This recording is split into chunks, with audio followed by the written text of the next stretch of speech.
Hello everyone, मैं आप सभी का आपके अपने चैनल में स्वागत करती हूं। आई होप कि आप सभी लोग अच्छे होंगे। आज की वीडियो में हम लोग बिहार स्टेट से संबंधित कुछ प्रश्नों को देखने वाले हैं और यह प्रश्न है शिक्षण कला से संबंधित। तो चलिए हम लोग प्रश्नों को देखने का सिलसिला स्टार्ट करते हैं।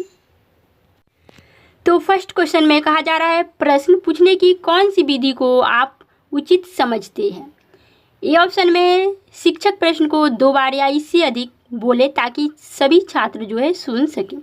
फिर बी में बोला जा रहा है, यह बेहतर होगा कि 2 संबंधित प्रश्नों को एक साथ ही मिलाकर पूछा जाए। फिर सी ऑप्शन में कहा जा रहा है, प्रश्न पूछने के बाद छात्र को सोचने का मौका दिया जाना चाहिए एवं उसके बाद उत्तर हेतु प्रेरित भी करना चाहिए। और डी ऑप्शन में कहा जा रहा है, इनमें सभी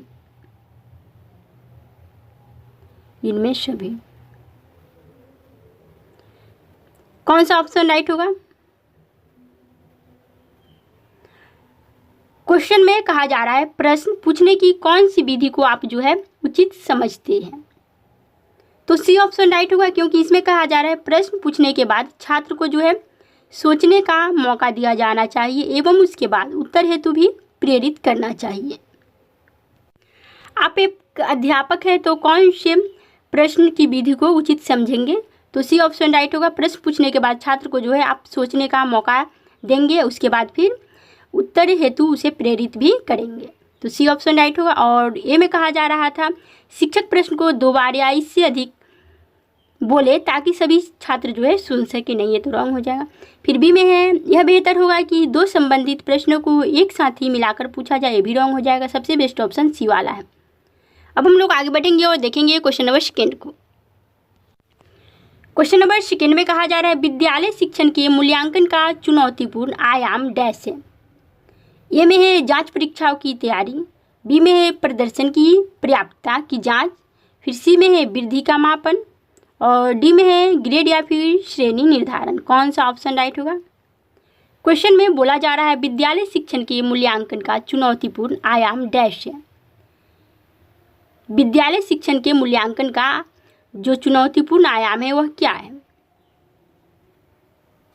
तो डी ऑप्शन राइट होगा, ग्रेड या फिर श्रेणी निर्धारण, क्योंकि विद्यालय शिक्षण के मूल्यांकन का सबसे महत्वपूर्ण आयाम, चुनौतीपूर्ण आयाम देखेंगे तो ग्रेड या फिर श्रेणी निर्धारण है।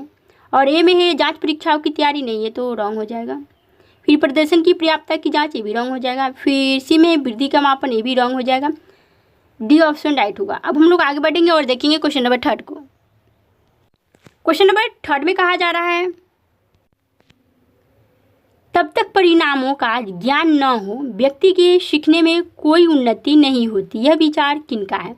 There is no progress in learning of the person until the results are known. Whose idea is this.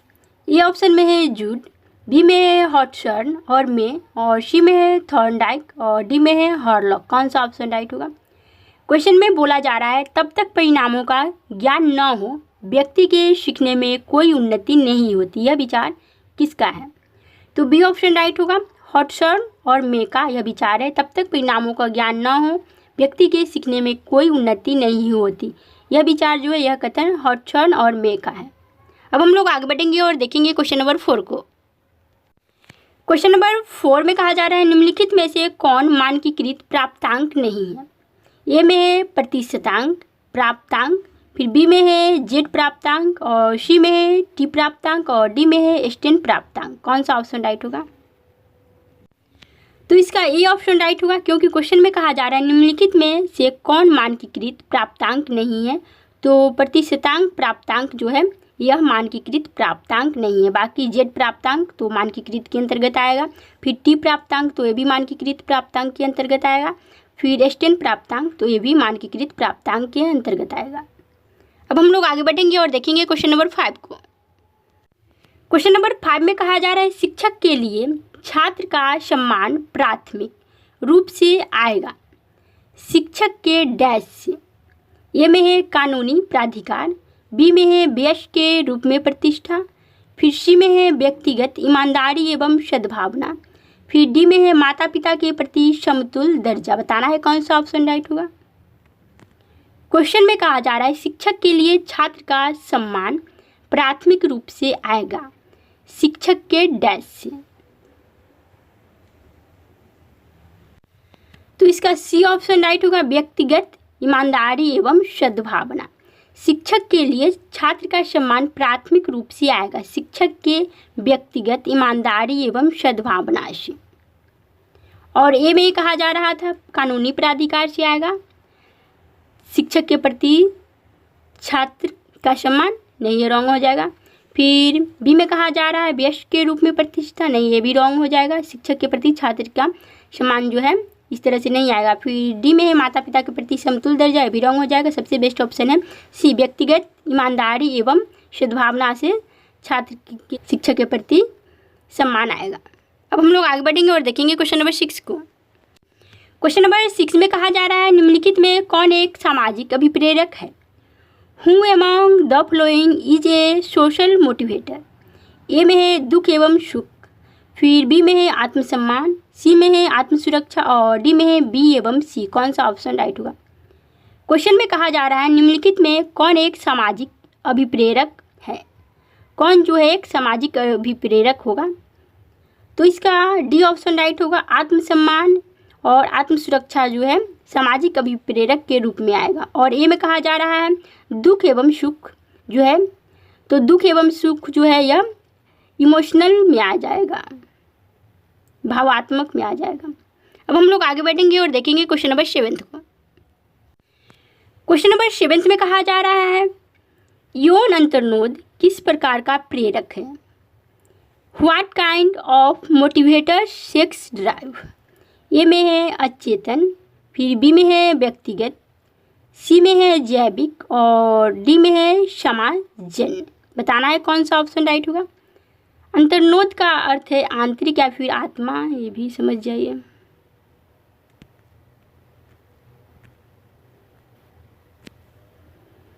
तो इसका ए ऑप्शन राइट होगा अचेतन से।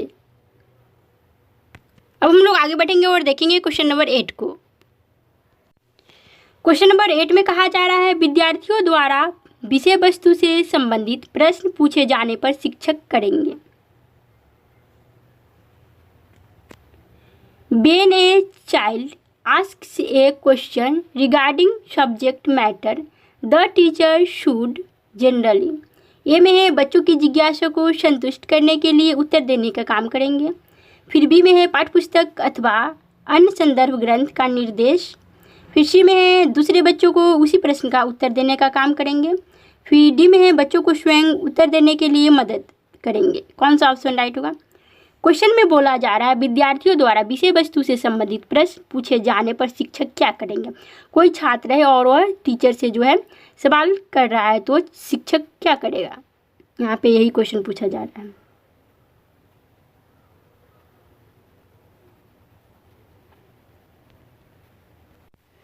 तो इसका डी ऑप्शन राइट होगा, बच्चों को स्वयं उत्तर देने के लिए जो है मदद करेंगे।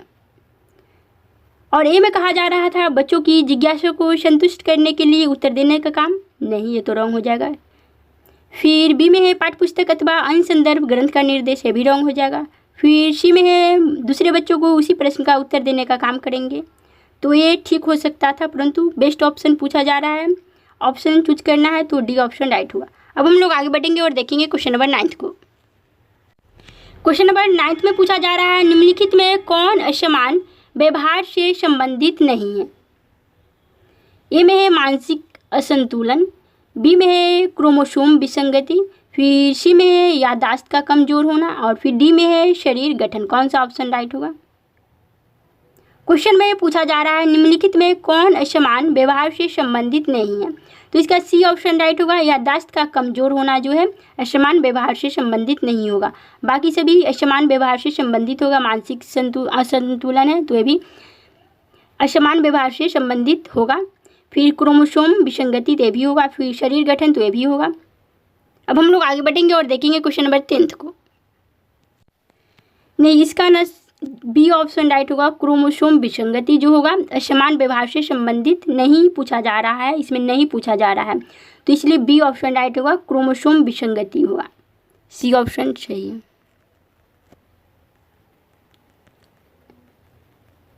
इसका बी ऑप्शन राइट होगा।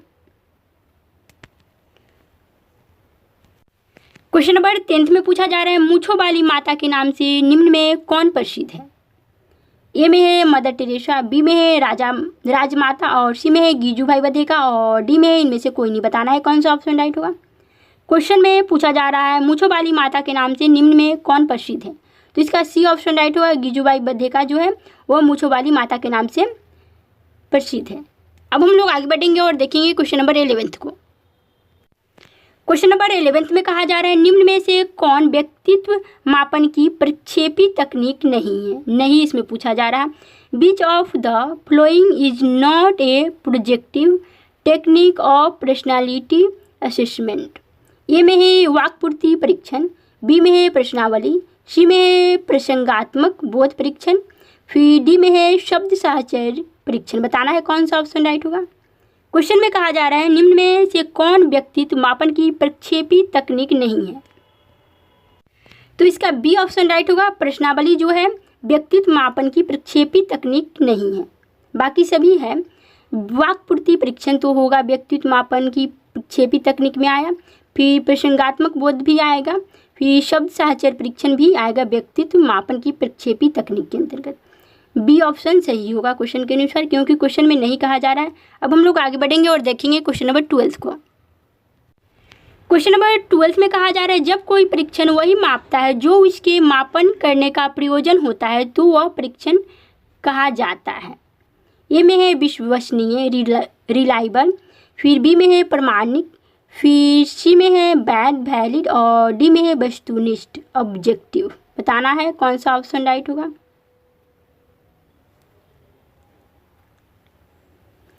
क्वेश्चन में कहा जा रहा है जब कोई परीक्षण वही मापता है जो उसके मापन करने का प्रयोजन होता है तो वह परीक्षण कहा जाता है।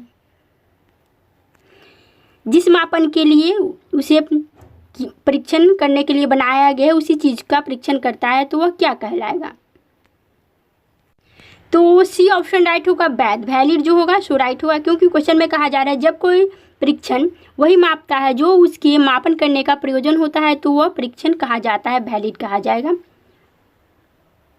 विश्वसनीय का अर्थ हुआ जैसा कोई टीचर है और एक छात्र का बार बार टेस्ट ले रहा है और उसका टेस्ट जो है परीक्षण यानी सेम आ रहा है, हर बार रिजल्ट जो है उसका सेम अंक आ रहा है तो वह रिलायबल होगा, विश्वसनीय होगा। अब हम लोग आगे बढ़ेंगे और देखेंगे क्वेश्चन नंबर 13 को। क्वेश्चन नंबर 13 में कहा जा रहा है पोर्टफोलियो के संबंध में कौन सा कथन सही है। Which statement is correct regarding the portfolio. A option में है इससे बच्चों को लिखित कार्य की आदत पड़ जाती है, फिर बी में कहा जा रहा है इससे शिक्षक के समय की बचत होती है, फिर सी में कहा जा रहा है इससे बच्चों की क्रमिक प्रगति का पता चलता है, डी में कहा जा रहा है बच्चों के कार्य को एक जगह जो है संकलित किया जाता है। कौन सा ऑप्शन राइट होगा। तो इसका सी ऑप्शन राइट होगा। इससे बच्चों की क्रमिक जो है प्रगति का पता चलता है। पोर्टफोलियो से जो है बच्चों की क्रमिक प्रगति का जो है पता चलता है। और ए में कहा जा रहा था इससे बच्चों को लिखित कार्य की आदत पड़ जाती है, नहीं ये रॉन्ग हो जाएगा। फिर बी में है इससे शिक्षक के समय की बचत होती है, भी रॉन्ग हो जाएगा। फिर डी में है बच्चों के कार्य को एक जगह संकलित किया जाता है, तो ये भी रॉन्ग हो जाएगा। सी ऑप्शन राइट होगा। अब हम लोग आगे बढ़ेंगे और देखेंगे क्वेश्चन नंबर 14 को। क्वेश्चन नंबर 14 में कहा जा रहा है नैदानिक परीक्षण बनाने की आवश्यकता है। There is need to construct a diagnostic test. A में है छात्रों का वर्गीकरण करने के लिए, फिर बी में है छात्रों की प्रगति की जानकारी प्राप्ति हेतु, फिर सी में है प्रतिभाशाली बालकों के पहचान हेतु, फिर डी में है छात्रों की कमजोरी का पता लगाने के लिए। जो नैदानिक परीक्षण है उसकी आवश्यकता क्यों पड़ती है।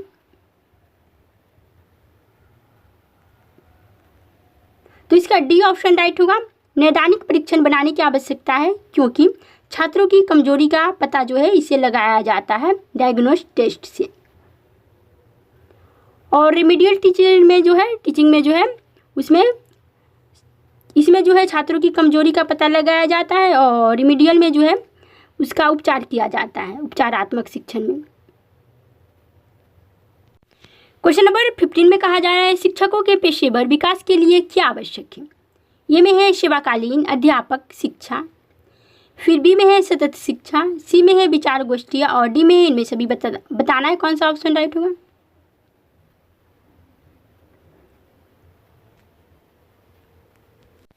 तो इसका सी ऑप्शन राइट होगा, विचार गोष्ठियाँ, क्योंकि क्वेश्चन में कहा जा रहा है शिक्षकों के पेशेवर विकास के लिए क्या आवश्यक है, तो विचार गोष्ठियाँ जो है आवश्यक है।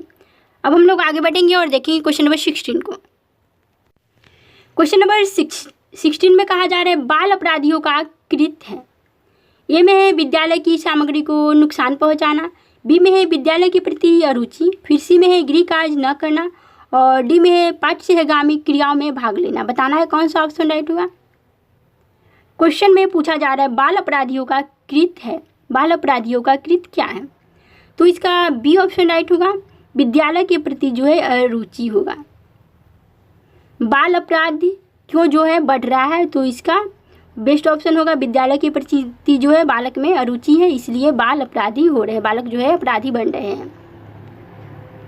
और ए में है विद्यालय की सामग्री को नुकसान पहुंचाना, नहीं है तो रॉन्ग हो जाएगा। फिर सी में है गृह कार्य न करना, ये भी रॉन्ग हो जाएगा। और डी में है पाठ्यगामी क्रियाओं में भाग लेना, ये भी रॉन्ग हो जाएगा। अब हम लोग आगे बढ़ेंगे और देखेंगे क्वेश्चन नंबर 17 को। क्वेश्चन नंबर 17 में कहा जा रहा है विद्यालय में शैक्षिक निर्देशन दिया जाता है, विद्यालय में शैक्षिक निर्देशन दिया जाता है। The school provides educational guidance. A में है विद्यार्थियों के विषय चयन में सहायता हेतु, फिर बी में है विद्यार्थियों के व्यवसाय चयन में सहायता हेतु, फिर सी में है शिक्षकों को छात्र चयन में लाभ हेतु, फिर डी में है पाठ्यक्रम परिवर्तन में सहायता हेतु। क्वेश्चन में कहा जा रहा है विद्यालय में शैक्षिक निर्देशन दिया जाता है, क्यों दिया जाता है, तो इसका बी ऑप्शन राइट होगा, विद्यार्थियों के व्यवसाय चयन में सहायता हेतु जो है विद्यालय में शैक्षिक निर्देशन दिया जाता है। और ए में है विद्यार्थियों के विषय चयन में सहायता हेतु, नहीं रॉन्ग हो जाएगा। फिर सी में है शिक्षकों को छात्र चयन में लाभ हेतु, रॉन्ग हो जाएगा। फिर डी में है पाठ्यक्रम परिवर्तन में सहायता होती है हेतु, ये भी रॉन्ग हो जाएगा। अब हम लोग आगे बढ़ेंगे और देखेंगे क्वेश्चन नंबर 18 को। क्वेश्चन नंबर 18 में कहा जा रहा है कक्षा शिक्षण की उत्तम प्रणाली वह है जिसमें the best system of classroom teaching is that in which. A में है प्रश्नोत्तर की आवश्यकता न पड़े, फिर बी में है अध्यापक छात्र से प्रश्न पूछे, फिर सी में है छात्र अध्यापक से शंका समाधान करे, फिर डी में है अध्यापक एवं छात्र दोनों प्रश्न पूछे। कौन सा ऑप्शन राइट होगा। क्वेश्चन में बोला जा रहा है कक्षा शिक्षण की उत्तम प्रणाली वह है जिसमें जो है प्रश्नों की आवश्यकता न पड़े, अध्यापक छात्र से प्रश्न पूछे, छात्र अध्यापक से शंका समाधान करें, फिर अध्यापक एवं छात्र दोनों प्रश्न पूछे। कौन सा ऑप्शन राइट होगा, सबसे बेस्ट चूज करना है, तो इसका डी ऑप्शन राइट होगा, अध्यापक एवं छात्र दोनों प्रश्न पूछे। किसी भी विद्यालय में अध्यापक एवं छात्र दोनों ही प्रश्न पूछेंगे तो सही रहेगा। क्वेश्चन में कहा जा रहा था कक्षा शिक्षण की उत्तम प्रणाली वह है, तो कक्षा शिक्षण की सबसे उत्तम प्रणाली वह है जिसमें अध्यापक एवं छात्र दोनों ही प्रश्न पूछेंगे तो सबसे बेहतर होगा। और ए में कहा जा रहा है प्रश्नोत्तर की आवश्यकता न पड़े, तो रॉन्ग हो जाएगा। फिर बी में है अध्यापक छात्र से प्रश्न पूछे, नहीं, सिर्फ अध्यापक ही छात्र से प्रश्न पूछेंगे तो विद्यार्थी को इंटरेस्ट कैसे आएगा। फिर सी में छात्र अध्यापक से शंका समाधान करे, नहीं, सबसे बेस्ट ऑप्शन डी है। अब हम लोग आगे बढ़ेंगे और देखेंगे क्वेश्चन नंबर 19 को। क्वेश्चन नंबर 20 में कहा जा रहा है इकाई योजना के निर्माता है, इकाई योजना के निर्माता कौन है। ए में है किलपैट्रिक, बी में है मॉरिसन, सी में है बेलाई और डी में है इनमें से कोई नहीं। कौन सा ऑप्शन राइट होगा, तो इसका बी ऑप्शन राइट होगा, मॉरिसन। इकाई योजना के निर्माता या फिर प्रतिपादक कहे तो मॉरिसन है। अब हम लोग आगे बढ़ेंगे और देखेंगे क्वेश्चन नंबर 21 को। 21 क्वेश्चन में कहा जा रहा है हर्बर्ट की पंचपदी पाठ योजना का अंतिम पद है। ए में है प्रस्तुतिकरण, बी में है सामान्यीकरण, फिर सी में है प्रयोग एक्सपेरिमेंट और डी में है इनमें से कोई नहीं। बताना है कौन सा ऑप्शन राइट होगा। हर्बर्ट की पंचपदी पाठ योजना का अंतिम रूप क्या है, तो इसका सी ऑप्शन राइट होगा, प्रयोग जो है अंतिम पद है।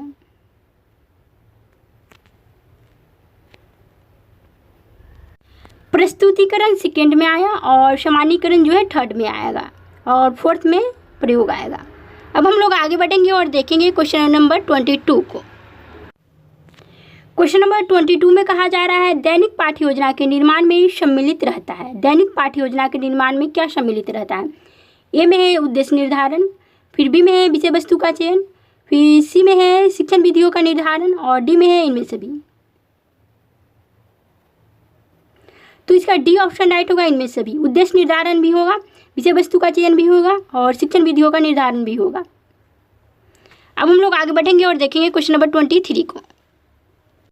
क्वेश्चन नंबर 23 में कहा जा रहा है मूल्यांकन उपागम में प्राथमिकता दी जाती है। ए में है शिक्षण बिंदुओं की, फिर बी में है कथन की, सी में है प्रस्तुतिकरण का, फिर डी में है शिक्षण उद्देश्यों का। कौन सा ऑप्शन राइट होगा? तो इसका बी ऑप्शन राइट होगा, कथन की, क्योंकि क्वेश्चन में कहा जा रहा है मूल्यांकन उपागम में प्राथमिकता दी जाती है, तो इसका बी ऑप्शन राइट होगा। अब हम लोग आगे बढ़ेंगे और देखेंगे क्वेश्चन नंबर 24 को।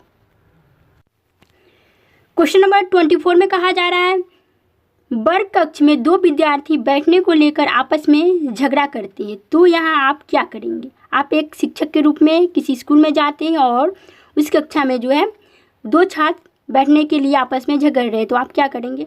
ए ऑप्शन में आप कमज़ोर विद्यार्थी को सहारा देंगे, बी में है उन्हें अनसुना कर देंगे, सी में है आप मजबूत विद्यार्थी को डांटेंगे, या फिर आप दोनों में समझौता कराने का प्रयास करेंगे। कौन सा ऑप्शन राइट होगा? तो इसका डी ऑप्शन राइट होगा, आप दोनों में जो है समझौता कराने का प्रयास करेंगे। अब हम लोग आगे बढ़ेंगे और देखेंगे क्वेश्चन नंबर 25 को। तो इस वीडियो में इतना ही रहेगा, आज के लिए इतना ही, फिर मिलेंगे नेक्स्ट वीडियो में।